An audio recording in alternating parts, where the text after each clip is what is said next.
Fuck Hamas. You Hamas. No, Are no. you happy? دي كانت البداية، الجزء الأول من أشهر المقابلات في العالم من بعد عملية طوفان الأقصى، باسم يوسف وبيرس مورجان. الحلقة اللي عملت على اليوتيوب أكتر من 16 مليون مشاهدة بس في يومين. أندرو تيت حلقته في نفس البرنامج عملت نفس الرقم في سنة كاملة، وبرغم إنه قال كسوف حماس إلا إن الناس عدتها واعتبرتها في السياق. والحقيقة باسم كان عالمي فعلا في الحلقة دي. بعد التفاعل الرهيب ده ركب بيرس الطيارة وسافر أكتر من 9000 كيلو لحد باسم يوسف في نيويورك وسجل معاه الحلقة اتصورت ولقينا باسم منزل بوست قبل نشر الحلقة وعمال يعيد ويزيد فيه عن إن الحلقة دي هادية وما فيهاش حزق وقصف كبهات وإنها موجهة للغرب مش لينا، وإن في حاجات هو مش موافق عليها بس اضطر يوافق عليها عشان يجاري بيرس مورجان في الحوار.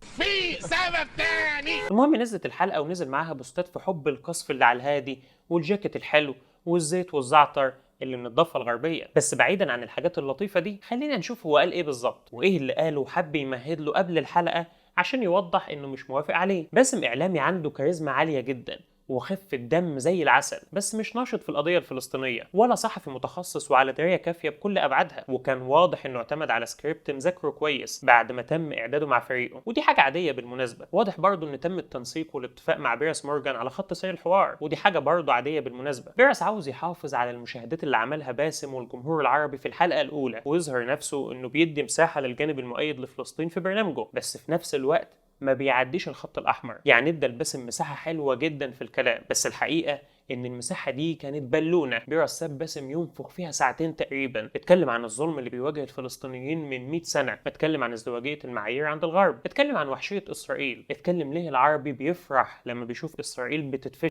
اتكلم عن كل الأسباب اللي تخلي الفلسطيني يلجأ للمقاومة بس بدون ما ينطق كلمة مقاومة. وهنا اتدخل بيرس بسؤال مفاجئ واضح انه بره السكريبت. Do you believe Hamas is a terror group?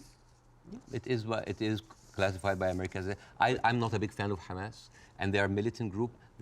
Does like stuff like. Are they terrorists, do you think? Yeah. Okay. وكان هو ده دبوس بيرس في المقابلة اللي فرقع بيها بالونة باسم. Right here. So, Oh my God. Yeah, so why wouldn't we do this? Is this great? Push it and oh gosh.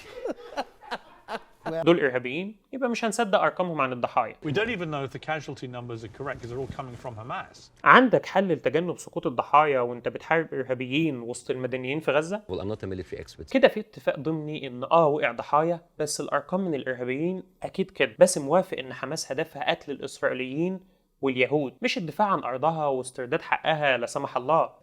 يعني عبط احنا بقى، يعني فاهمني؟ اصل we've seen this movie before.